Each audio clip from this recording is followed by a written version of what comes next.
ഇന്നപ്പോൾ ദേവൂട്ടി ആദ്യമായിട്ട് സ്കൂളിൽ പോവാണ് കേട്ടോ. സോറി, ആദ്യമായിട്ടല്ല, രണ്ടാമത്തെ ദിവസമാണ്. ഫസ്റ്റ് ഡേ നമുക്ക് ഉച്ചവരെ മാത്രമേ ക്ലാസ് ഉണ്ടായിരുന്നുള്ളൂ. ഇന്നിപ്പോൾ ഈവനിങ് വരെ ഉണ്ട്. ജൂൺ 1 സ്കൂൾ തുറന്നിട്ടുണ്ടായിരുന്നെങ്കിലും LKG-ക്കാർക്ക് റെഗുലർ ക്ലാസ് സ്റ്റാർട്ട് ചെയ്തത് 10-ാം തീയതി മുതലാണ് കേട്ടോ.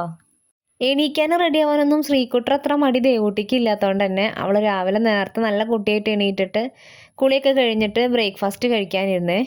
ഇന്ന് രാവിലെ കഴിക്കാനായിട്ട് ഇഡ്ഡലിയും ചട്നിയും സാമ്പാറാണ് ഉണ്ടാക്കിയിട്ടുണ്ടായിരുന്നത്. തിരക്കുള്ള ദിവസങ്ങളിൽ എനിക്കിത് ഉണ്ടാക്കാനാണ് കേട്ടോ കുറച്ചുകൂടി എളുപ്പം. ഇന്ന് ബുധനാഴ്ച ആയതുകൊണ്ട് തന്നെ സ്പെഷ്യൽ യൂണിഫോമാണ്, വൈറ്റ് ആൻഡ് വൈറ്റ്. അപ്പോൾ പിന്നെ എന്തായാലും കഴിച്ചതിന് ശേഷമായിട്ടോ ഡ്രസ്സ് ചേഞ്ച് ചെയ്യാൻ പറ്റുള്ളൂ. ആദ്യമായിട്ട് സ്കൂളിൽ പോണതിൻ്റെ വിഷമോ ടെൻഷനോ ഒന്നും അവളുടെ മുഖത്തില്ല കേട്ടോ. അവൾ ഭയങ്കര ത്രില്ലിലായിരുന്നു. ഇതുപോലെ തന്നെ ത്രില്ലടിച്ചിട്ടാണ് കേട്ടോ ജൂൺ 1-ാം തീയതി ഇവള് സ്കൂളിൽ പോയിട്ടുണ്ടായിരുന്നത്.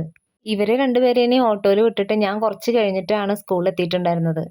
പക്ഷെ ഞാൻ എത്തിയപ്പോഴേക്കും ആളാകെ കരഞ്ഞ് പിഴിഞ്ഞ് ഒരു രക്ഷയുണ്ടായിരുന്നില്ല കേട്ടോ. അവളെ ചേച്ചിയുള്ള കാരണം രക്ഷപ്പെട്ടു വന്ന്.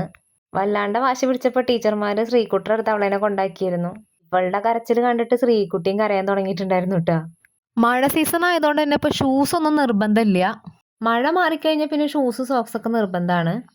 വണ്ടി വരുന്നത് നോക്കിയിട്ടുള്ള നിപ്പാണ് കേട്ടോ അത്. വണ്ടി വന്നപ്പോൾ എന്തായാലും നല്ല ചിരിയും പാസ്സാക്കിയിട്ട് അതിൽ പോയി കയറി ഇരുന്നിട്ടുണ്ട് കേട്ടോ. എന്തായാലും കാവടി തുള്ളി പോയിട്ടുണ്ട്. ഇനി ട്രാജഡി ആയിട്ടാണോ വരിക എന്നുള്ളത് വൈകുന്നേരം വന്നാൽ അറിയാം.